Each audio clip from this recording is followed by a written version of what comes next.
Hello everyone, my name is Jess. Welcome back to my channel. I talk about writing, creative things, as well as books now, which I'm super excited about. So this is going to be our second, I'm not going to keep count forever, I promise, but our second book that I'm going to be talking about for this year's reading challenge that I'm doing.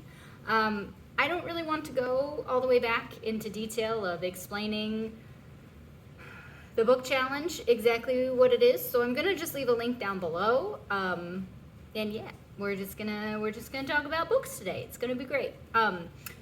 First and foremost, I would like to apologize if there's any weird noise or anything happening. First of all, my dog, who is very tiny, is walking around and his little claws are, making little tippies on our hardwood floor. And then also my husband, Jason, is streaming, as you might be able to hear, and he's very, very loud, so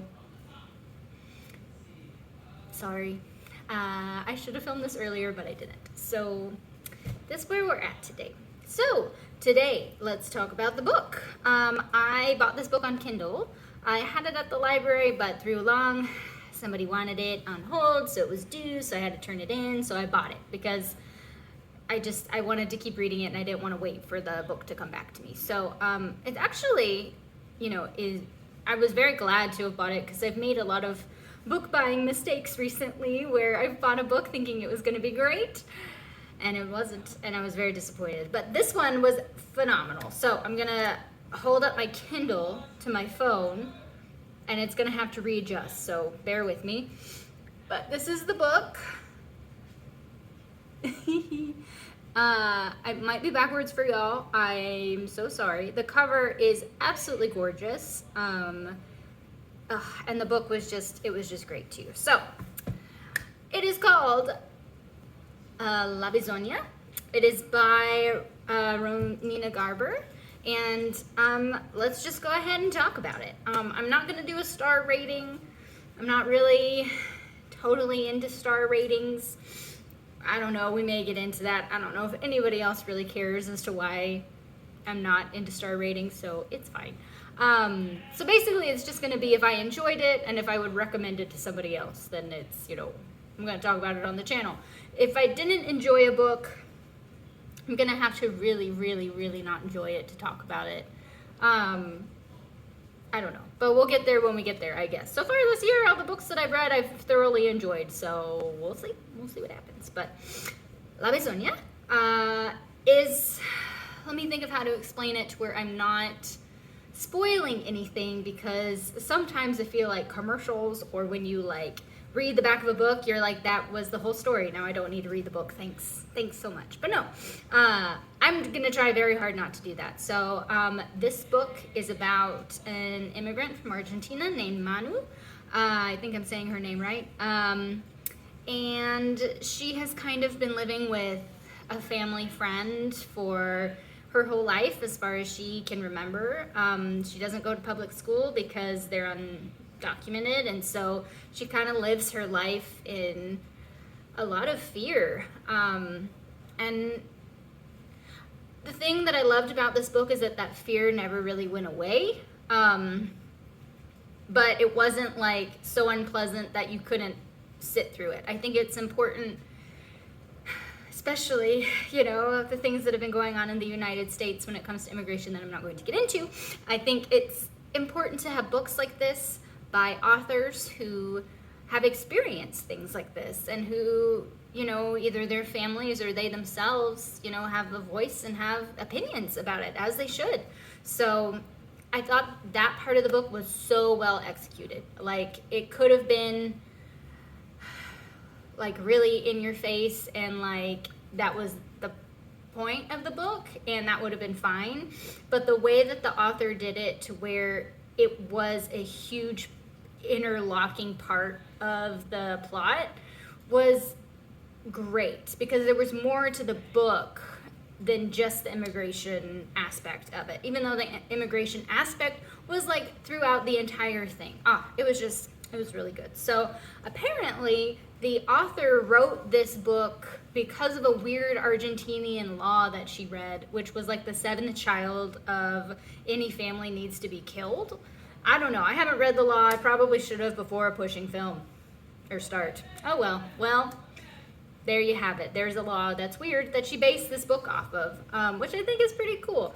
I didn't mention this, but this book is Argentinian, like the author is, and the lore. I don't know if the lore is, but the law that I don't know. There's a lot of Argentinian like inspirations in this book. There's a whole lot of Spanish throughout, which was pretty cool to read. I don't know if I mentioned this, but my brother-in-law is Argentinian, so he moved here to go to school, and I met my sister, and the rest is history. So it was really cool to read a book and to understand a little bit of the Spanish that they were talking about, because I'm so sorry, this is going to be so boring, but there are different dialects of Spanish, as I'm sure a lot of people know, but Argentinian has a different tense, and it's crazy and hard to like understand. He tried to explain it to me once and I got very confused, but the book actually goes into it a little bit, and since he had already tried to explain it to me, I had like a kind of idea of what was going on. I still do not speak Spanish, and it's okay. But yeah, so I thought that part was really cool of the book too. I read some reviews on the book that kind of made it like, I don't know, like a mix between Harry Potter and Twilight, which I can kind of see. There's like a school that happens, and Manu ends up making friends and actually is like involved and in society, a different kind of society. I'm not going to spoil anything, I swear.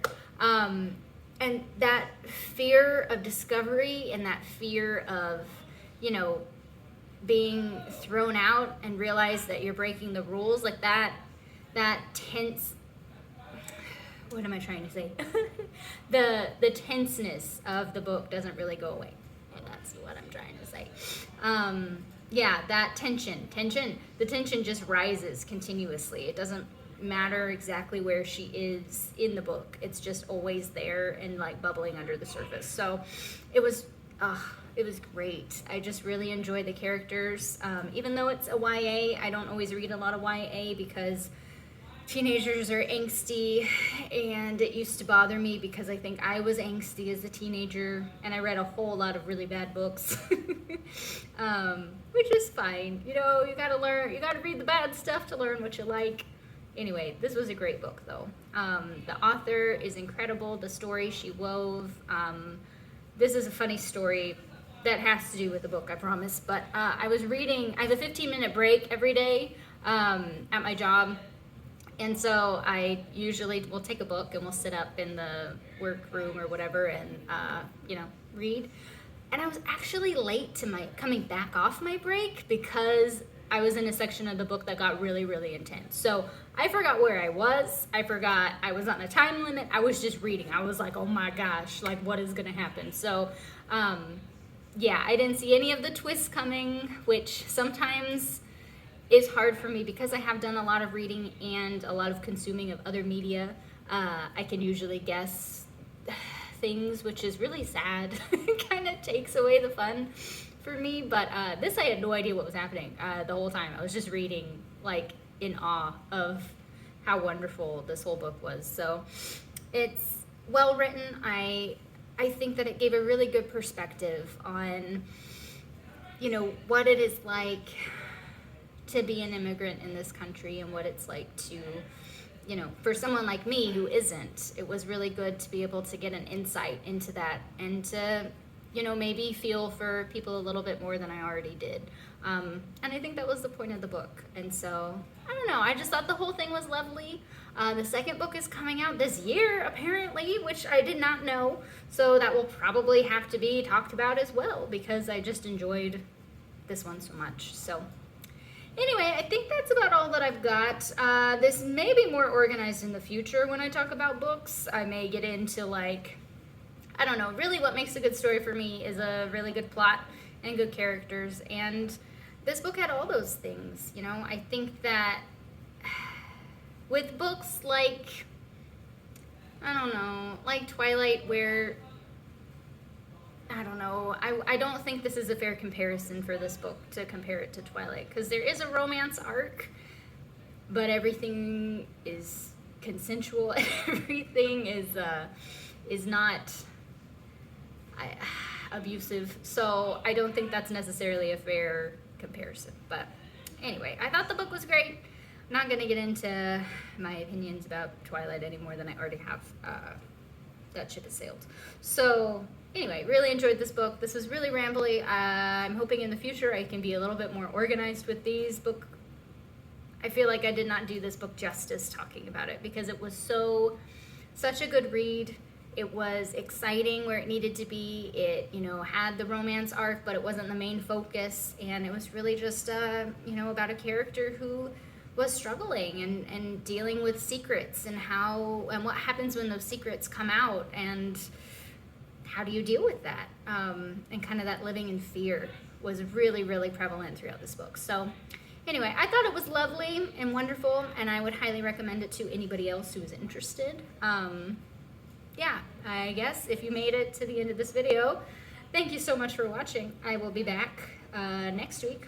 I'm trying to do like a every other week thing where I'll talk about a book on one week, and then the next week I'll do like a creative or like a writing thing, something the next, just to keep it interesting for me, and also hopefully for you guys as well, because I know everybody doesn't read. But have you read this book? Have you read books like it that made you think and that were perhaps a little bit outside of your comfort zone, and what did you learn from it?